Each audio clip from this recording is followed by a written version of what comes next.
All right. Hi, guys. Before we got into our conversation around art this week, I wanted to follow up a little bit on our conversation regarding supervisors and EEs from last week.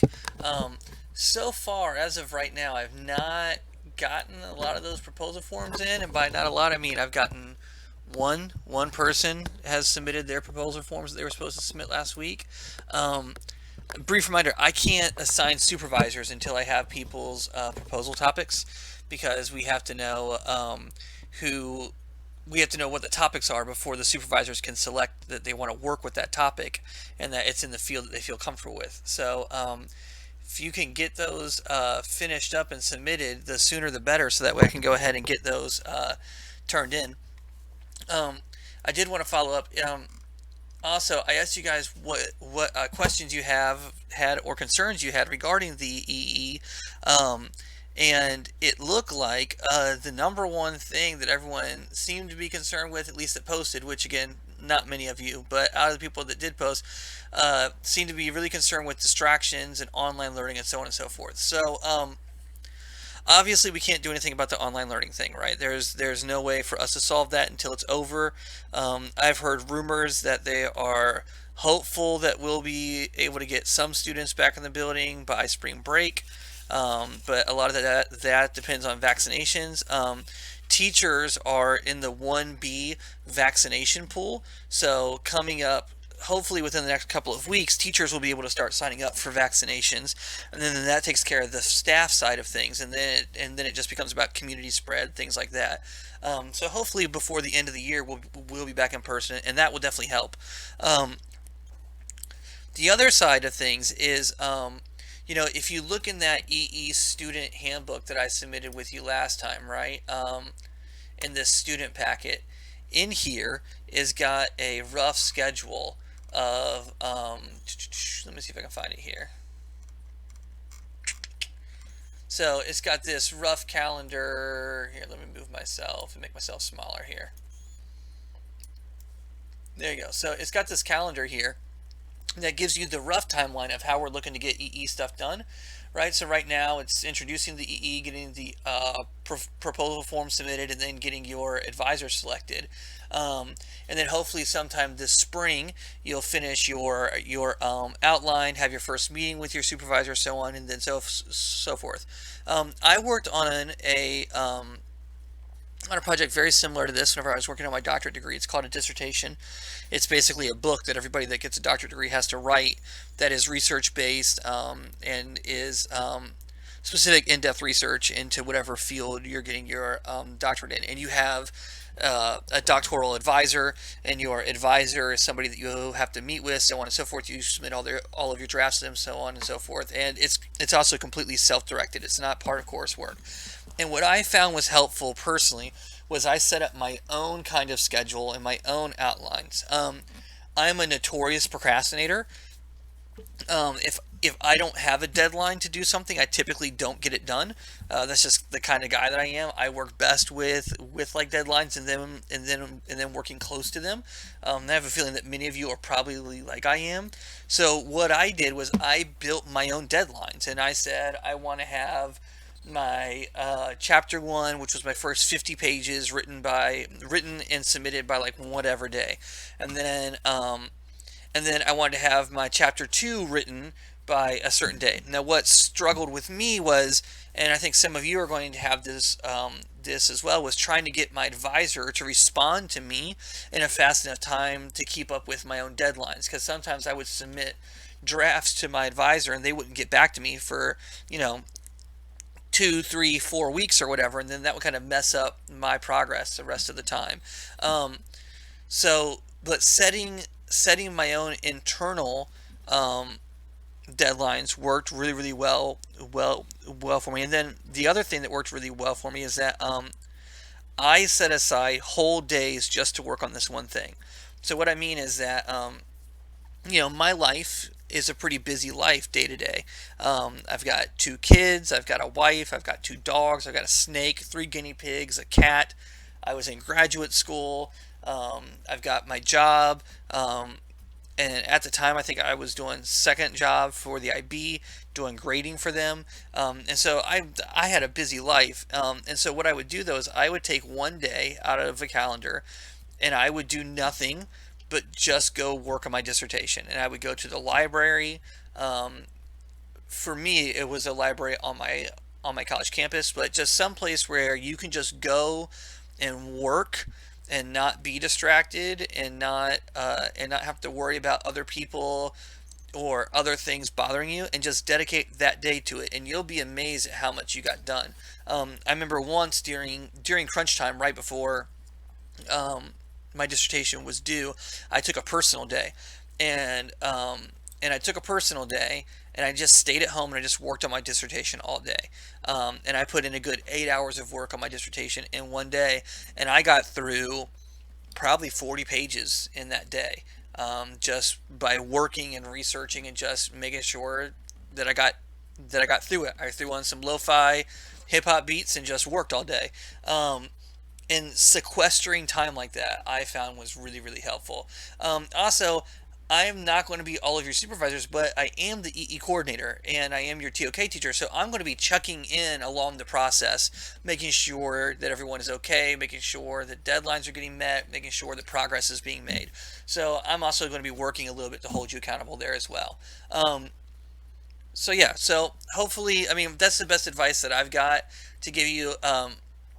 Chris, this kind of goes out just to you, but Chris, I will reach out specifically to you and get some details about what's going on with you and your situation and see if we can't figure out what all we can do to kind of work around that particular situation. So yeah, so that's all that I got for this. Now we're going to segue into what is art. We're going to start with this little video clip from an Australian news program, and then we're going to move in to our presentation on art. Every once in a while you see an artwork that makes you wonder if everyone in the world has lost it, or if you're just an ignorant, cultureless slob. For a lot of people recently, it was this: a banana taped to a wall in an art gallery in Miami. And it, and two other versions of it, were valued at US $120,000. The piece, titled Comedian by Italian artist Maurizio Catalan, a guy also famous for creating a gold-plated toilet called America, ended up being eaten by another artist who said his act was performance art. Hungry artist. Yeah, I think that guy's the real comedian here. But before the wall banana met with a tragic end, it really was art, popular art. It hung in a gallery, heaps of people came to see it, and let's not forget, someone thought it was more valuable than a luxury sports car. It seems to me like if you're going to do any, if you're going to do art as an area of knowledge, you kind of got to know, just like knowledge, you kind of got to start with what is it.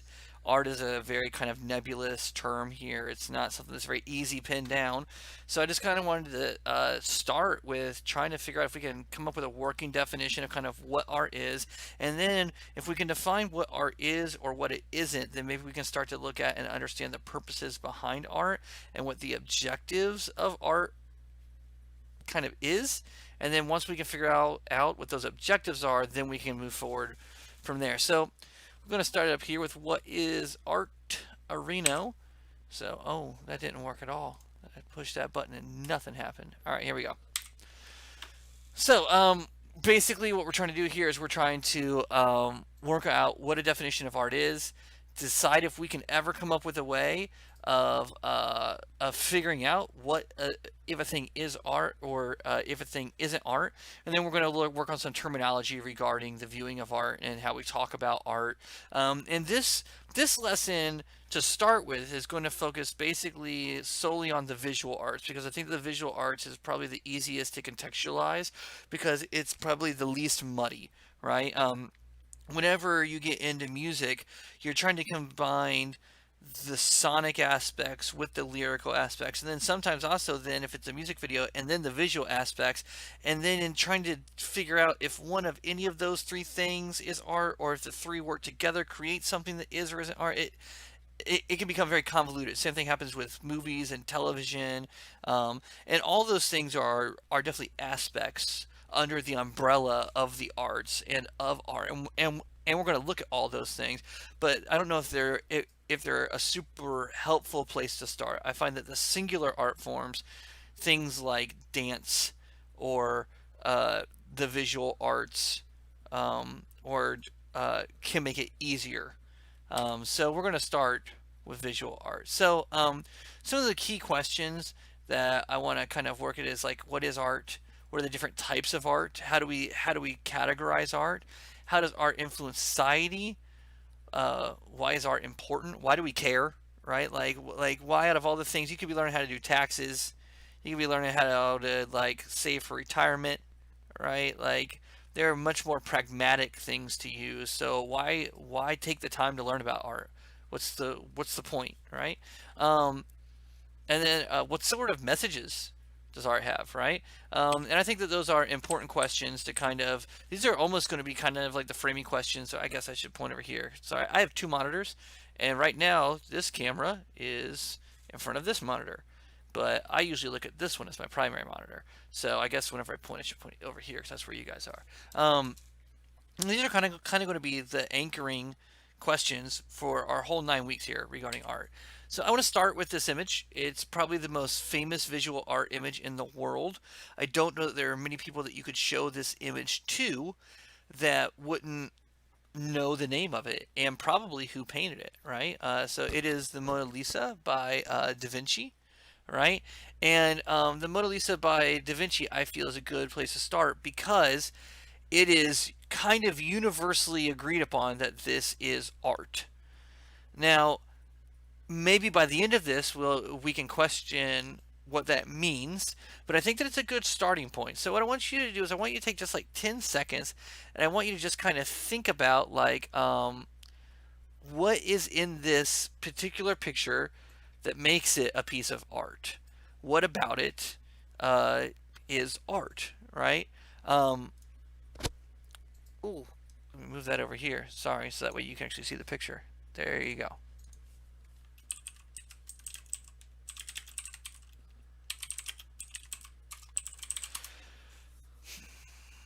All right, so you could start to talk about this from a compositional, right, where you can talk about the fact that there is a background and then there's a figure in the foreground, right, that it's a portrait. You could talk about the technique, the brush stroke. You can talk about the fact that there is a representation here. You can talk about the fact that it is just an aesthetically pleasing picture as well, that people find this particular painting to be beautiful, right? And these are all relevant things to talk about as a work of art, right? So similarly, if we go to our next image here, right, this is a painting called "The Death of Marat," painted in the late 18th century.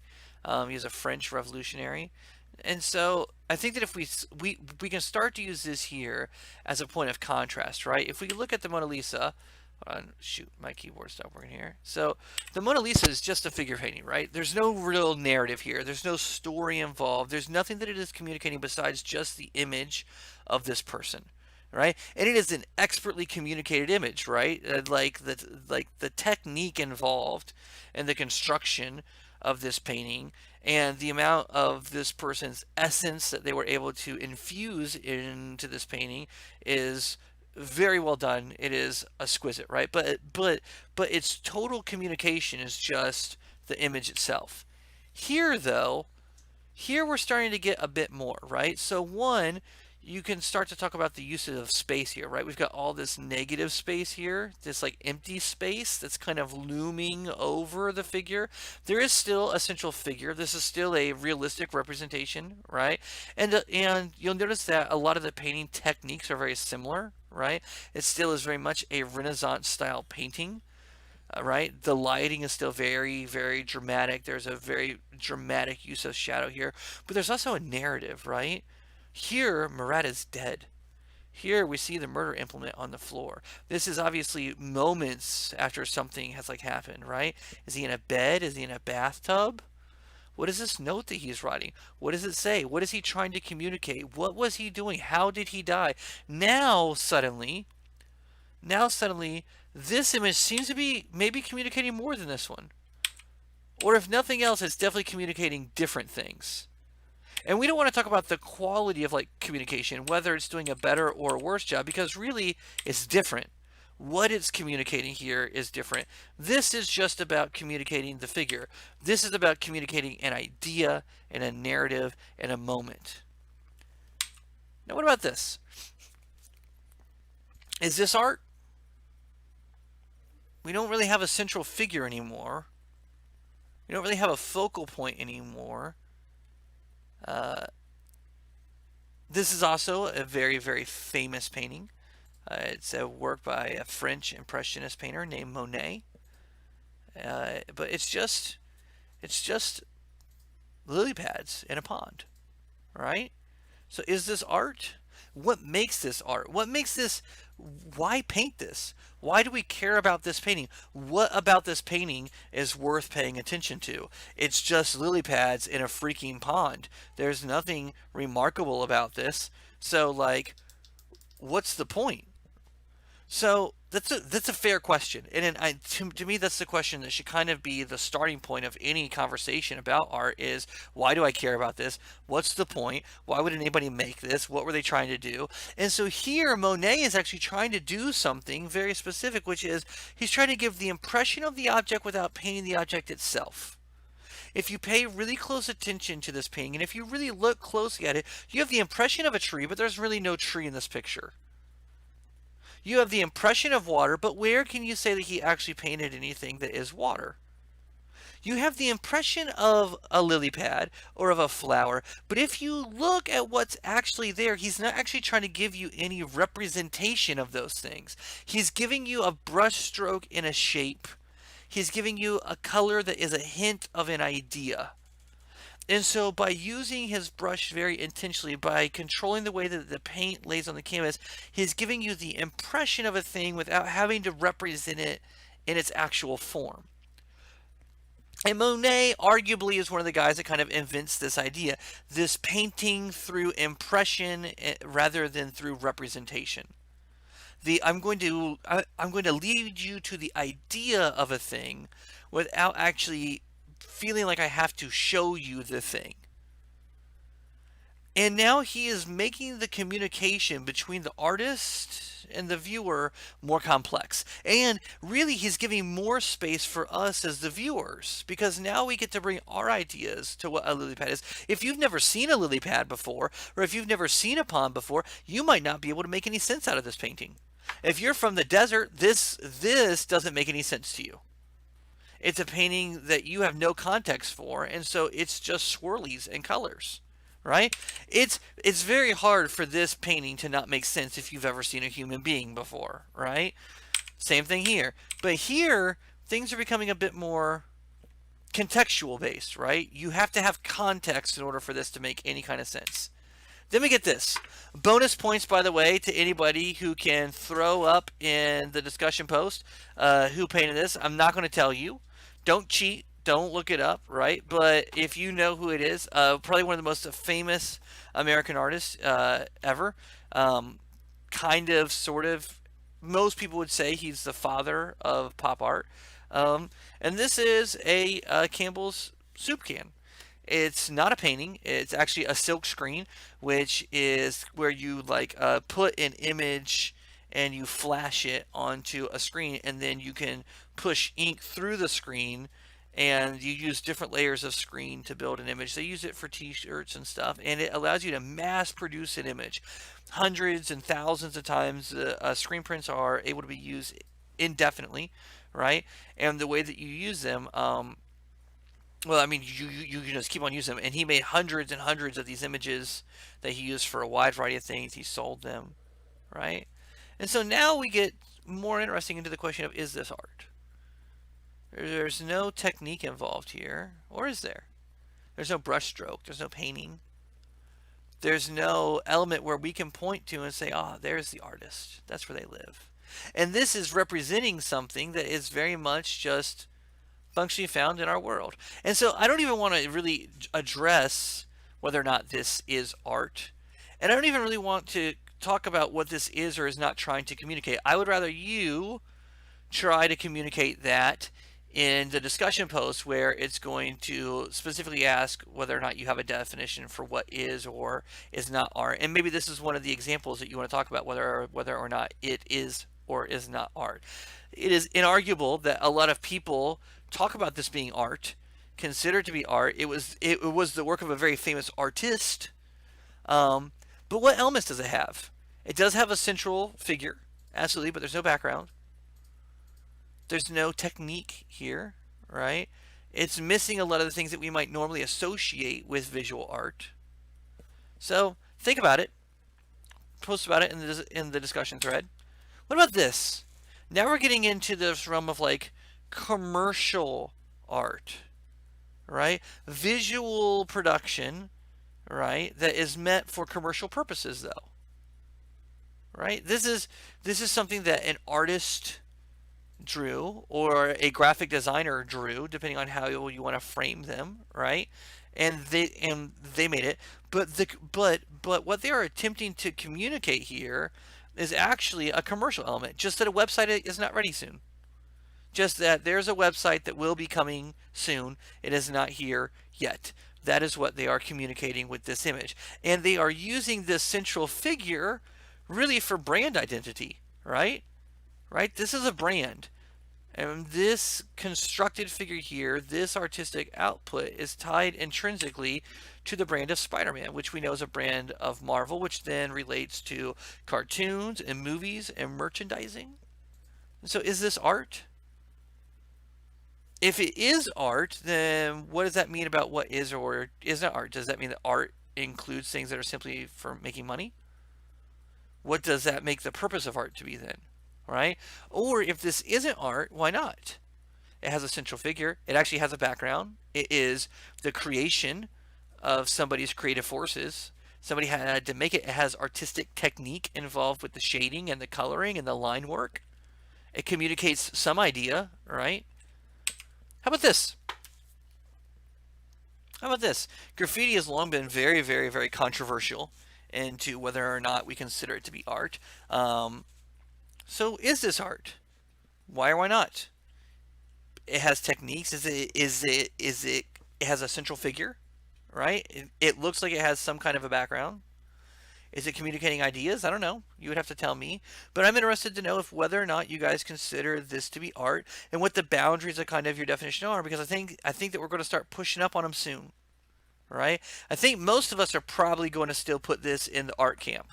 I think most of us are probably, if we're going to categorize these things as art or not art, most of us are still putting this into the art camp, right? An artist still had to make it. There's still skill involved, right? This is still hard to do. Most of us couldn't do it, right? And I think that for a lot of us, that's kind of our baseline barometer is, well, can I do it? Well, then talent must be involved, so it must be art. So then what about this? This is an action painting by an artist named Jackson Pollock. Jackson Pollock is another one of those incredibly famous American artists, painted in the 1950s, well, 40s and 50s. A very, very prominent figure in the American abstraction movement.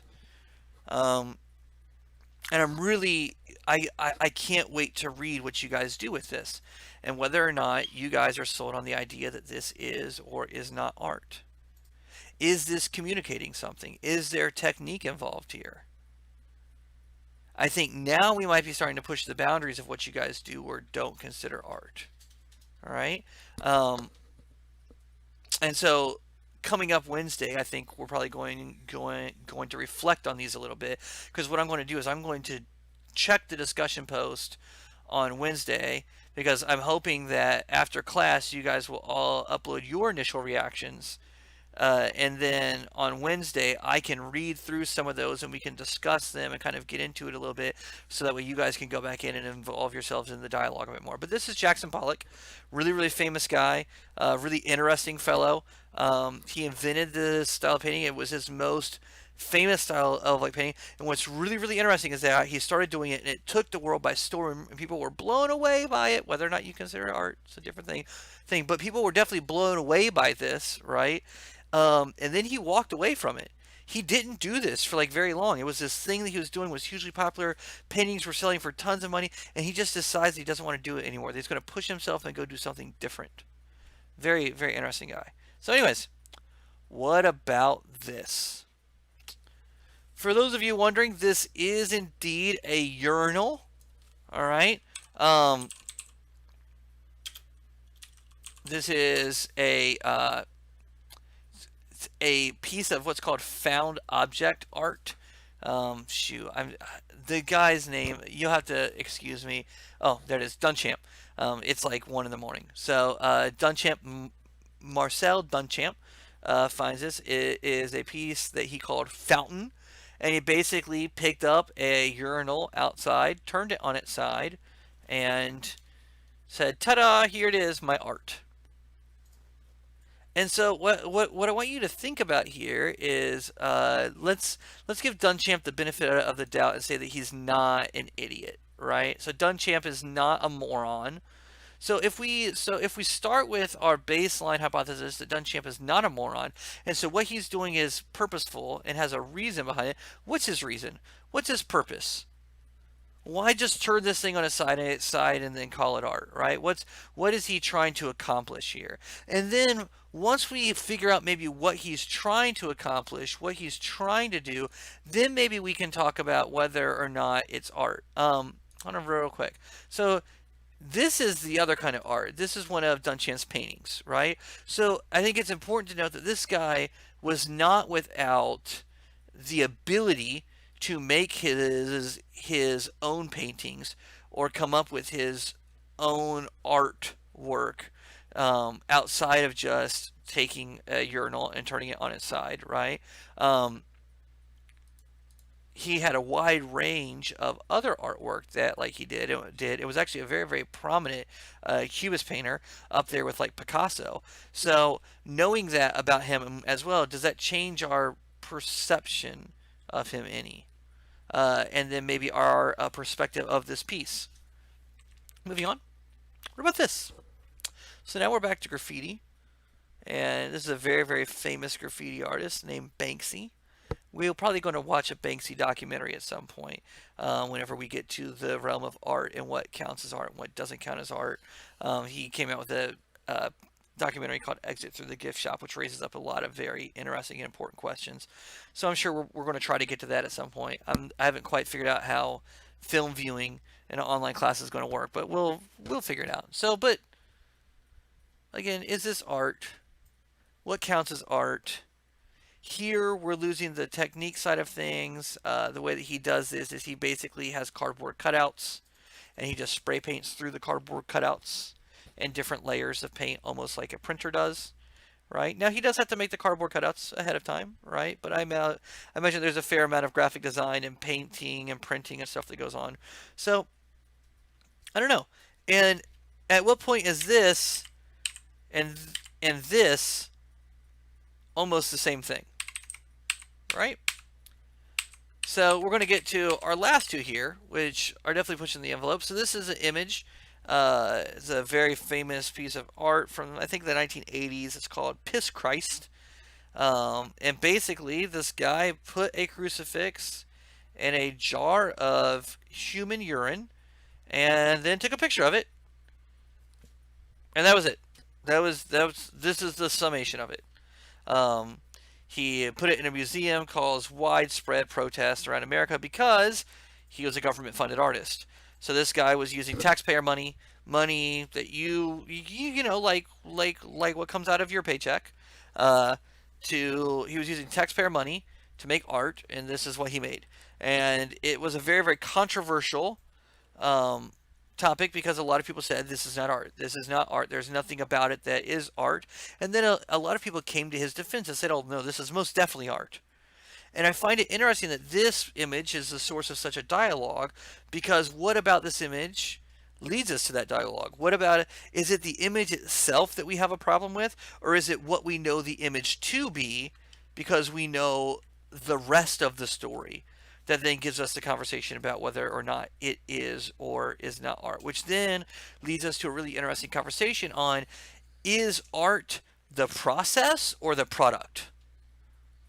Is art what we do to make a thing or the thing that we make? And I think that really the Piss Christ debate centers around that, right? Is it the process here that people were upset with or the final product? And then here is something very interesting. This is a chair. But I really want you to be really critical here about the things that we've encountered so far and the way that we think about art and what elements these things have that led us to the conclusion that they are or like are not art. And then does this have those things? Is there technique here? Is it communicating something? Is there an idea? Is there technique? Is there talent? You see what I'm saying? Saying like what are the ways that you kind of delineated what was or was not art through this process, right? And then how many boxes does this chair check? How close are we getting here? All right. So, how do we decide? I don't know. I'm asking you the question. Is there a way to generate a definition of art? Is it possible to define something that is so subjective? Is art even a useful word? Or is it such a nebulous term that encompasses so many things that the meaning of it is intrinsically nothing?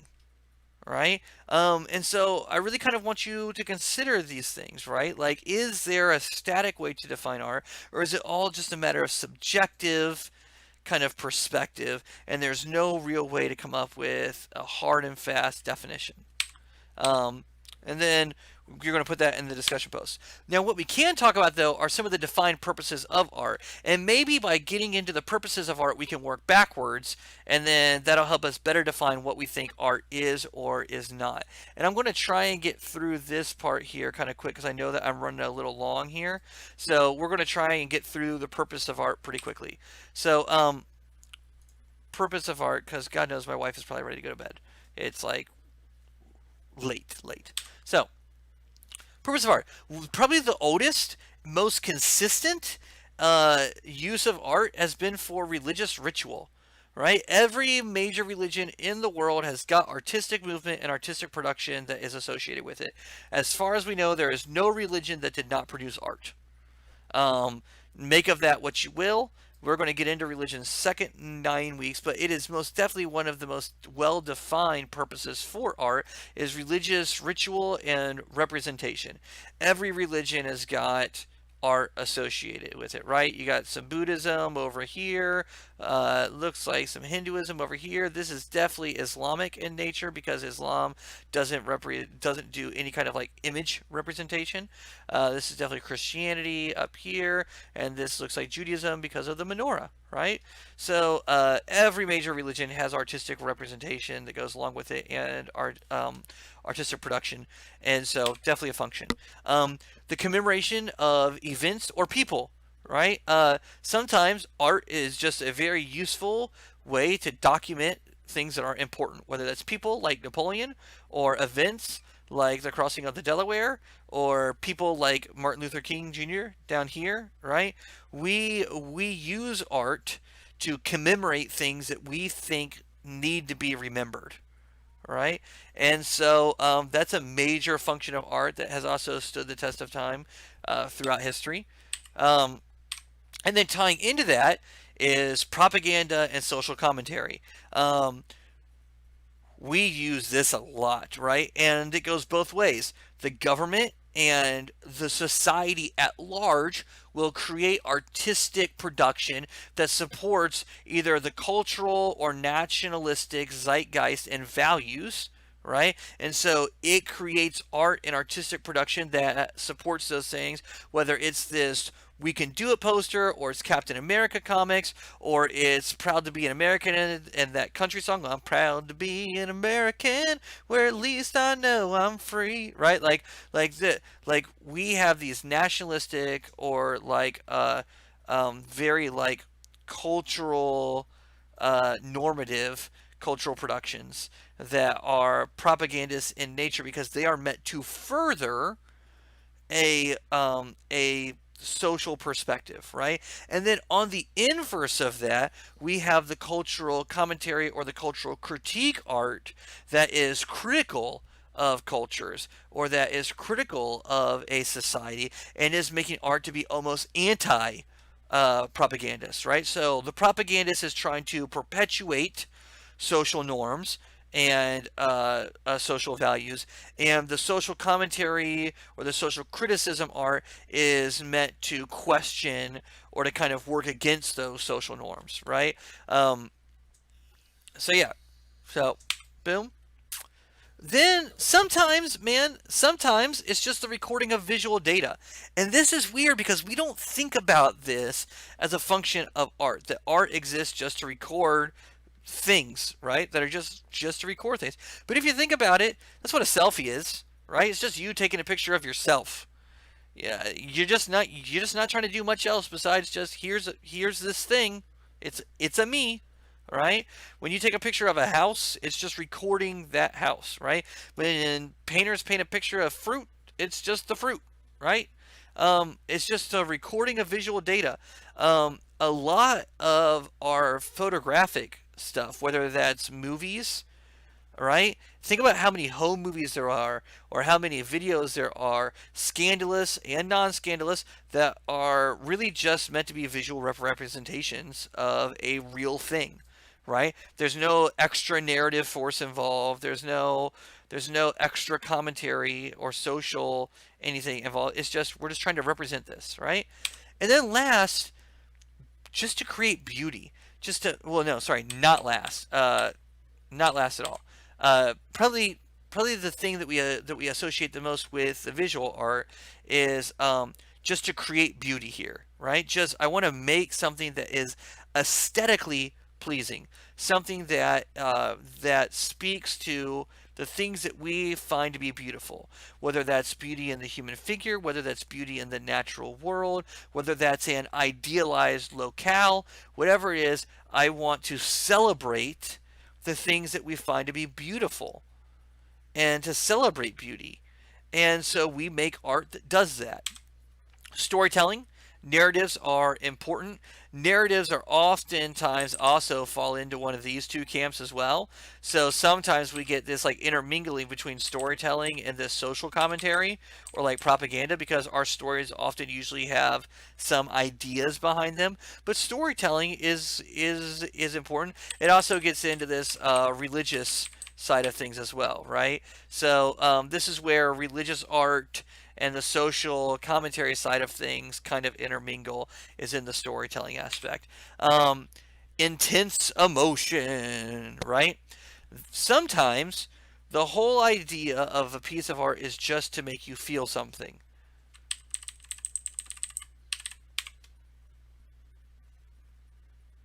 I'll let that one sit with you for just a minute. Sometimes the whole point of a piece of art is just to make you feel something. And that feeling can be different. I can feel one thing, you can feel another thing, but the artist at the end can go, well, did you feel something? Winning, right? So, because if that was their sole purpose, was just to convey or force an emotion, right? Then they are victorious. Back in the Victorian era, Enlightenment slash Victorian period, into the Victorian, early Enlightenment period, there was this idea of the sublime. And the sublime was whenever you encountered something so powerful that it forced you to feel something. You couldn't help but feel something. So, like, seeing the Grand Canyon, seeing your child for the first time, seeing a shark about to eat you, some event that was so poignant and powerful and urgent, it made you feel something. And that could be a good something or a bad something, but it forced itself up. It forced itself up on you, and that was considered the sublime. And from that, we've developed this idea that art sometimes is just trying to make you feel. And you start with the feeling first, and then we go from there, right? And so the idea is first the feeling, and then beyond there. So that's that. That is that. What is art business? Um, that's all I got for here. There is going to be a discussion post, right? And then I am going to give you some assignments. We're going to go into kind of what, like, how we work with art, right? And the purpose of art. We're going to do some comparative analysis coming up next, where we're going to look at how we take art from a wide, from like multiple different types of art and use them together to create more cohesive ideas. Um, and we're going to get into that next time. So I know this was long. This is like going on close to 40 minutes. Sorry, appreciate you guys hanging out there with me. Go fill out the discussion post. Um, yeah, and then we'll go from there. Peace. Hope you have a great one. Deuces. I'm out.